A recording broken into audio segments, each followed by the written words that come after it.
So getting started here, we're going to take a look at Maricopa's local economy.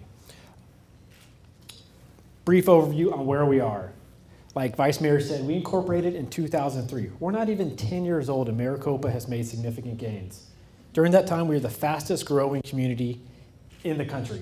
That's quite a feat.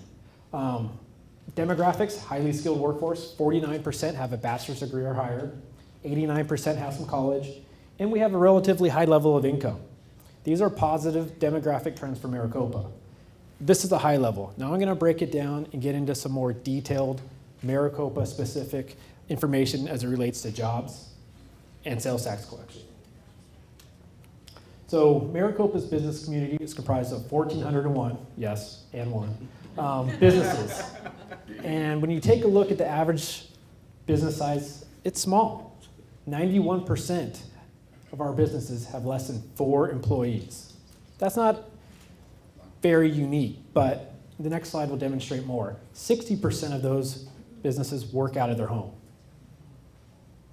So this slide shows you a comparative breakdown of business sizes against Chandler, Gilbert, Goodyear, Mason, and Tempe. Obviously, Maricopa over here, very, very similar to the rest of the surrounding communities. Tempe is a little unique. They have quite a few businesses in the 5 to 10 range. Let's take a look at this a little bit deeper. However, per 1,000 residents, we have nearly half the number of businesses. We have some work to do. That blue line is a trend. Remember Tempe and remember Chandler. Remember where they sit here. Let's look at it in terms of jobs per residence. Less than 200. We have some work to do. Look at, again, let's keep an eye on Tempe, where Tempe stands. They nearly have 1 job per every resident. So where's job growth going to take place? It's going to take place with small businesses, and that's what we're here to talk about tonight. Between 1993 and 2011, 64% of all new jobs happened within small business. It's a staggering number. Now remember, jobs lead to wealth creation. So let's take a look at sales tax. We've been doing really, really well in sales tax collection. Trend is up, supported by this graph. However, we've seen a slight downtick in retail sales. But let's take a look at this in comparison to our peer communities. We have some work to do, and that work is a significant opportunity. This is not bad news. This is fantastic news. This green line is the city of Maricopa. This is per capita retail sales tax comparison. Oops, let me go back one slide here. What is that? We're at about $79 per capita on retail sales tax collection. The average, about $181. We have a significant amount of opportunity here.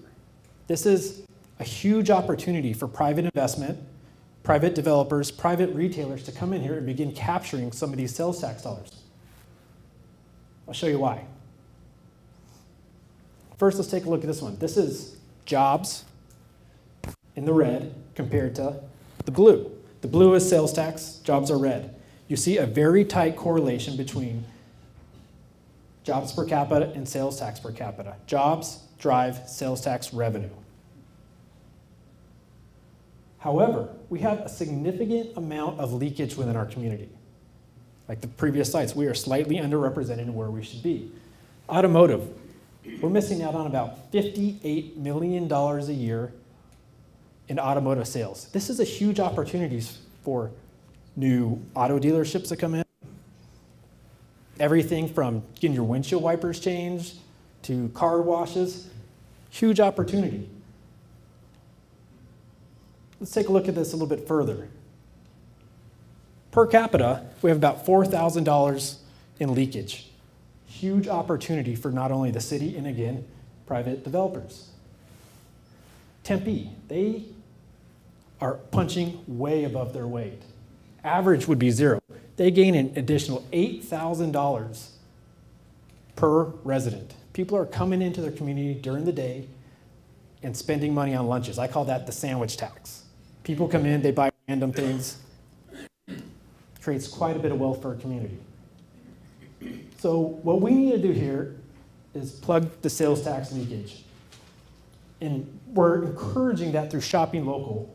And this encourages new businesses to locate here, creates jobs for our residents, and generates revenue for city projects, Vehicle Park, City Hall, firefighters, police, and ultimately attracts new residents by providing shopping and quality of life amenities. So, continuing along this theme of jobs and sales tax collection, how it all ties together is, this is Maricopa's daytime population. People leave the city during the day. I think all of us know that, but when you look at it comparison, you see the cities that perform well in sales tax collection grow during the day. People come into the community and spend money. And why is that? We offer few jobs. It's all tied together. This chart shows ratio of jobs to employed residents. Again, Phoenix and Tempe are net importer of jobs. Maricopa, to get up to the average, we need a double. And this is a pretty obvious slide, but 80% of residents of Maricopa work outside the community. Yep. So what are we doing to change this? The Economic Development Division is launching the Maricopa Center for Entrepreneurship. That'll be coming to the city in the spring, and this will provide training and incubator services. And the goal is to encourage new entrepreneurship in the community, help startup businesses plan and grow, spur job creation. We want people to work here. We don't want to send our daytime population north. We would like to diversify the local economy, ultimately moving our home-based businesses into physical properties. A lot of people are saying, well, we got no place to go. Well, next slide shows the Estrella Gym Business Park. This is 50 acres of city-owned land that the city purchased several years back and will house